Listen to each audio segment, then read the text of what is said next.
This is Orko Prabhu Banerjee again after say 5 months, I guess. It's not that I've been busy all throughout, but I didn't feel the need to upload another video. But I think it's about time that I do my next video. So here I am. Now, so far, I have been discussing about how to enhance your spoken skills the way I have done so far, and the way I teach people. I teach people at my academy or at different colleges or at my own college.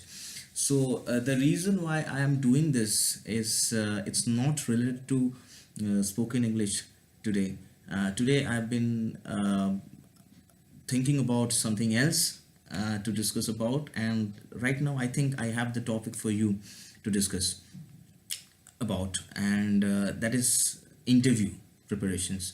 Okay, let me just ask you one question. How many of you have appeared for at least one interview in your life so far? Quite a few, I'm sure. Quite a few that you have. Quite a few people have been interviewed, and there are people who will be watching this video on YouTube who probably haven't appeared in any of those interviews so far.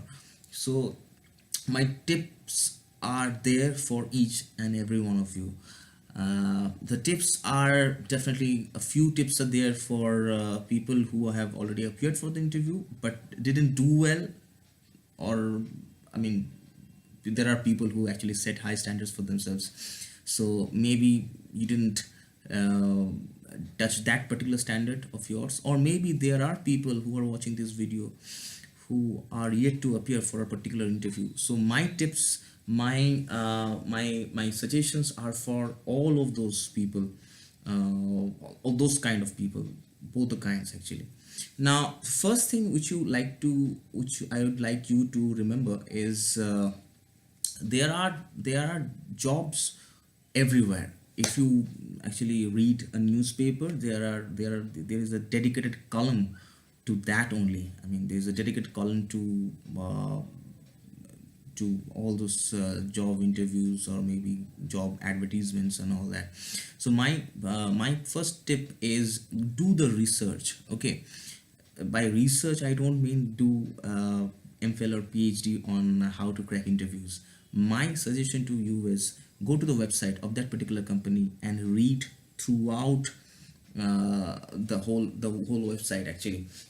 This actually helps a lot, because most of the time you are going to appear for a particular company about which you don't know much. So it is actually very helpful that you go for a company about which you know something. And one way to do that is to go through the whole website and pick up those facts and figures and information, piece of information about that particular company. That actually helps, because until and unless you are I mean, interested about that particular company, I don't think you should go there for an interview, appear for an interview. Now, my next point of discussion is after doing research, how to implement those research points. I mean, you know a lot of things about research about that particular company. Now, try to enumerate those points while you explain why you are a good candidate for a particular job. Means, if I am the person who's conducting the interview, if I ask you something, you need to tell me all those answers which I want, and try to apply those information, try to apply those facts and figures which you know already about this particular company, my company, and try to uh, like apply those information, replete your answers with uh, those information which you already know. So simply put together, try to be very much informative about that particular company. If I am the person who's conducting the interview, and if I find out that you are very much interested about the history and the geography and everything about my company, it feels great for me. It actually is a deciding factor whether I should go for you or not. Now, my next tip for you is do not give up. Many of you haven't appeared for an interview. Many will appear for an interview, but for in case of a job interview, don't give up, because in my life I have failed in a I mean a lot of lots of interviews. I failed there. Okay, so there are 5, 6, 7 interviews which I couldn't crack, but that doesn't mean my life is fruitless. Doesn't go like that. It doesn't. I mean, it doesn't happen like that. So try to pick up those lessons from the failure, and try to if you really think that this is the interview which you are going for, that this is the company, this is the school, this is the college which you want to go for, prepare yourself mentally. Okay, there is no such thing as it just happened accidentally. Nothing happens accidentally, trust me. If you're talking about cracking an interview, it needs a bit of preparation. It doesn't happen accidentally, it doesn't happen overnight. So prepare yourself mentally, and prepare yourself, you train your mind to think that don't give up. If you cannot crack this interview, doesn't matter, after 5, 6 months you'll probably get a better job, a better offer. So the better offers are always around the corner, you just have to wait for that. But I talk about this to everyone almost. Waiting for something doesn't necessarily mean that you are waiting aggressively. Now, what is the difference? You're waiting for something to happen, and it never happens. It's like that. But if you are aggressively waiting for something, it means you are doing your best. After doing that, you're waiting for something to happen. This actually means you are aggressively patient. So that's the way to go. Now, my next tip for you is uh, try to be polite to everyone you meet. Try to be polite to everyone you come across on that particular day, because this actually lifts up your mood, and this actually helps to set the tone for the day. Try to be happy, try to look happy, because happy faces are very rare these days. So I've seen this. I've interviewed hundreds, obviously mock interviews, but I've interviewed hundreds. I've trained people on interviews. This actually matters the most. I like to see happy faces all around me. Okay, now next topic, next point I have for you is like this is the last point. This is the last point for the preparation. During the interview, try to give more examples. I mean, you have to convince me that you deserve this job. If you want to convince me and to get the job, you need to convince me. If you want to convince me, I would rather love to hear from you about the things which you have done so far, rather than I am this, I'm that, I'm honest, I'm hardworking. Fine, everybody talks about being honest, being hardworking, being smart worker, and all those stuffs. But my question to you is, have you ever done that? I mean, have you ever been honest? If yes, then when, where, how? So convince me with your examples. If you don't have examples, just make things up. Just make up. That's it.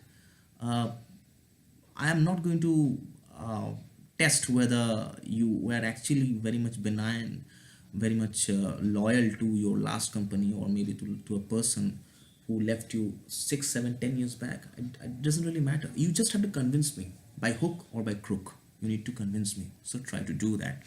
Now, after these tips, I think it's high time that I discuss 2 or 3 questions, particular questions which actually will probably get during your interviews. Now, first question which comes is tell me about yourself. Now, tell me about yourself. If I'm asking this question to you, it doesn't really mean I want to know your name. I already know your name. Okay, it's there on your CV, right? So if I ask you this question, that tell me about yourself, or maybe who am I talking to, or who are you, try to point out the person you are, okay, rather than who you are. There's a difference. Okay, see, my name is Dr. Prabhu Banerjee, And if I say my name is Dr. Banerjee and I'm from this city, that city, I work in this college, doesn't really matter. I know each and everything about you, or the answers like that, because I have your CV right now. You need to tell me what do you like, your hobbies, your habits, okay, the person you are, okay. So that is the answer I'm looking for. So train your mind for that.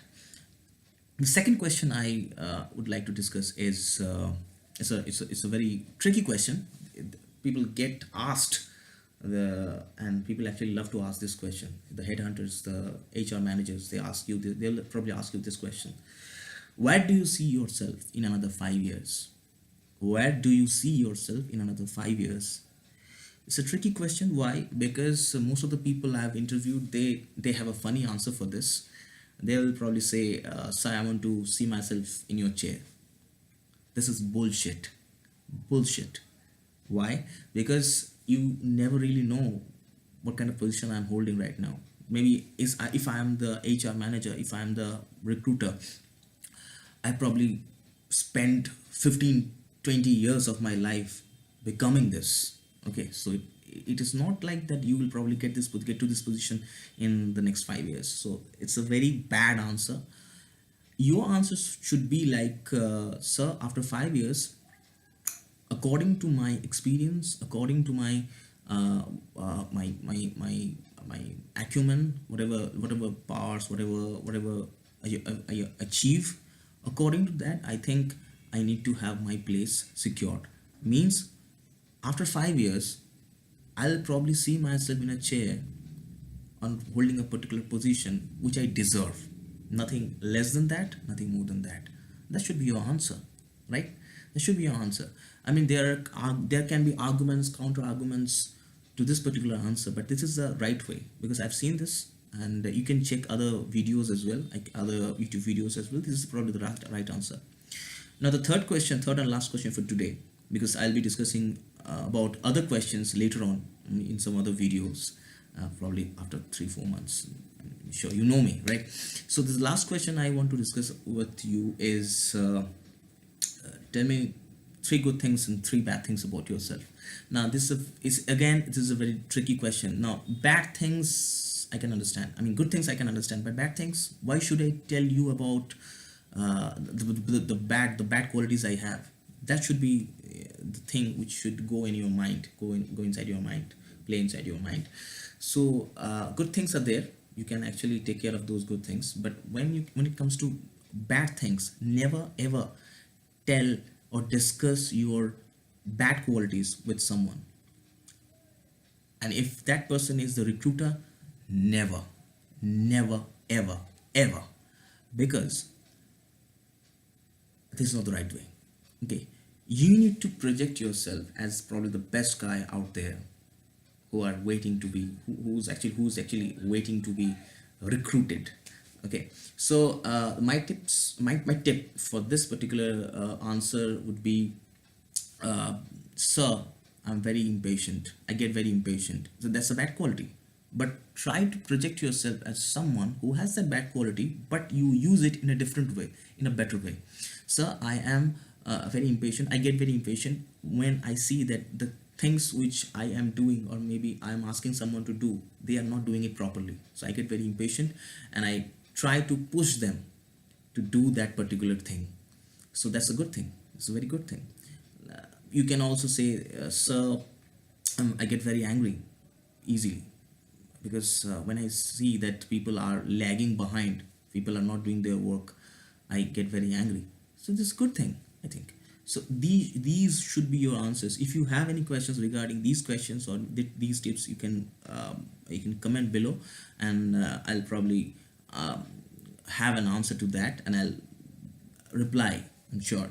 Okay, and thank you for being supportive and for waiting so many months. I hardly come on YouTube, and today I just wanted to communicate with you people, so that's why I'm here.